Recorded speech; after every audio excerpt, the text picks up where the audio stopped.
geography, because the earning power in New York City is different than the earning power in rural Virginia. So I think we are in the process of obtaining a whole set of data from the Census Bureau. We have most of it, and I think it's going to be really fun to be able to sort of play with some of those geographical adjustments. And I've been a little bit surprised that the existing ranking systems that have looked at this have not done more in terms of geographical adjustments. I think this is hopefully will be a major contribution to the field.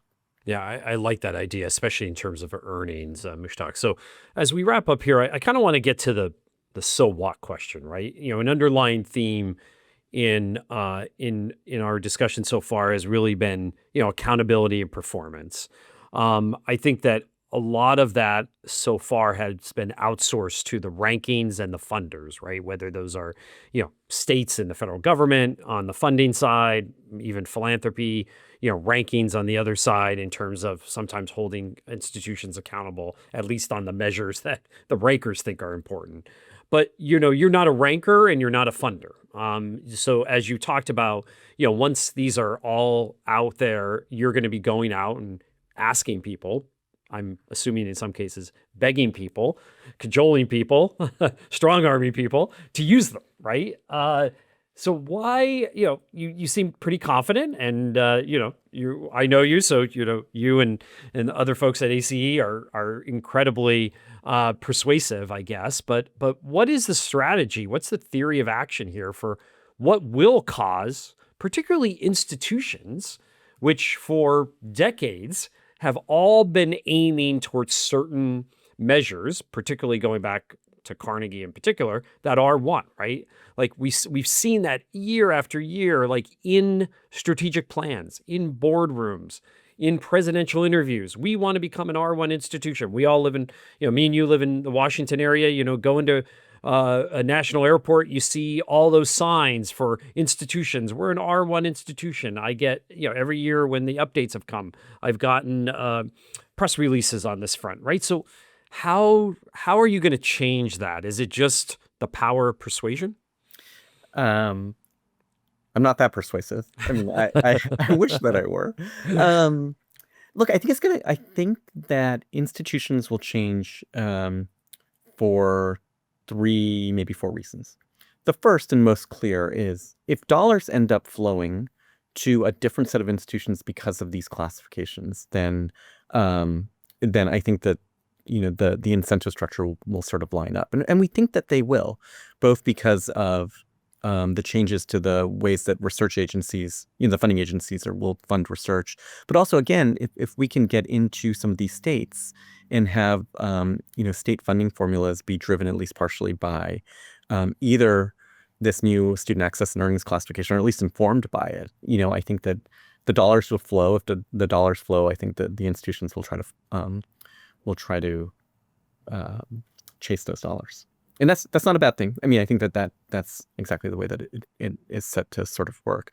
Second, I mean, if accountability measures are taken based on these classifications, I think, institutions know that they need to meet the strictures of, accreditors and other sort of folks that are thinking about accountability.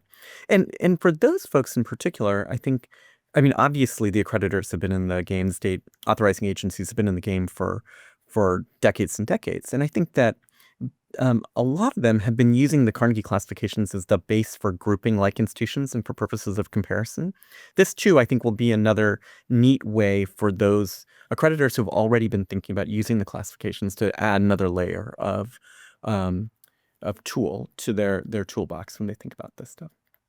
And then third, I mean, I think we're leaning a little bit, Jeff, into this idea again of the normativity. I mean, yes, R1 became normative over time. Institutions wanted to chase it.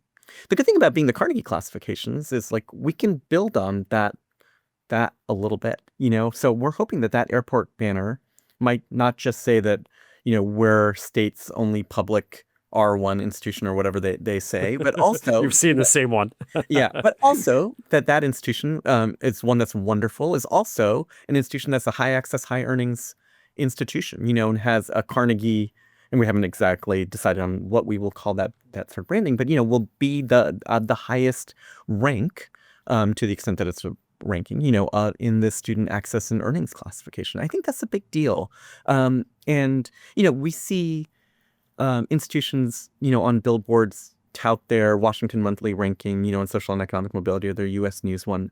And I'm hoping that they'll be interested in that too. Now, the good thing about the Carnegie classification, student access and earnings classification, is I think it's much easier to understand exactly what it takes to get there. I think one of my mild criticisms of the existing rankings is that when you've got 10 different measures on access and another 3 on sort of outcomes, it's very difficult for institutions to know actually how to be able to move the needle and What what they need lever to focus on. pull? Yeah. Well, I think we very much recognized that there was a way that we could put this together that was like gilding the lily of trying to find exactly the right coefficient that we should put on a different measure and try to get to the mathematically best formula. We decided not to do that. We decided to use fewer measures and have them be relatively simple to understand, or at least we hope that they will be.